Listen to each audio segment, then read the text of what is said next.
नमस्कार. दैनिक चालू वार्तामध्ये आपले स्वागत आहे. बातमी आहे कोल्हापूरमधून.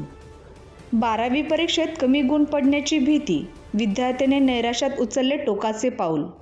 फॅनला साडीने गळफास केली आत्महत्या.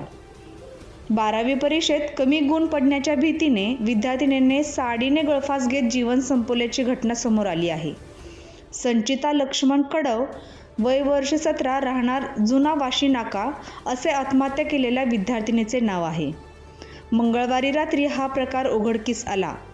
बेशुद्ध अवस्थेत तिला CPRमध्ये आणण्यात आले, मात्र उपचारापूर्वीच मृत्यू झाल्याचे डॉक्टरांनी सांगितले. या घटनेची नोंद जुना राजवाडा पोलीस ठाण्यात करण्यात आली आहे. अधिक माहितीनुसार संचिताचे वडील हार बुके बनवण्याचा व्यवसाय करतात. मूळचे गारगोटीचे कडव कुटुंबीय गेली 8 ते 10 वर्षे वाशीनाका परिसरात वास्तव्यात होते. संचिताने नुकतीच 12वीची परीक्षा दिली होती. गेले काही दिवस ही नैराश्यातच असल्याचे दिसतं. 12वीमध्ये आपल्याला कमी गुण पडतील अशी भीती तिने व्यक्त केल्याने कुटुंबियांनीही वारंवार तिची समजूत काढण्याचा प्रयत्न केला होता. मंगळवारी सायंकाळी ती छोट्या बहिणीसोबत खोलीत बसली होती.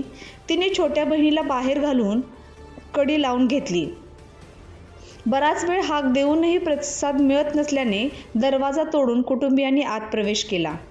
यावेळी संचिताने बेडरूममधील फॅनला साडीने गळफास घेतल्याचे दिसून आले. फास सोडून तिला बेशुद्ध अवस्थेत CPRमध्ये दाखल करण्यात आले, मात्र उपचारापूर्वीच तिचा मृत्यू झाल्याचे डॉक्टरांनी सांगितले. तिच्या पश्चात आई, वडील, बहीण, चुलते असा परिवार आहे.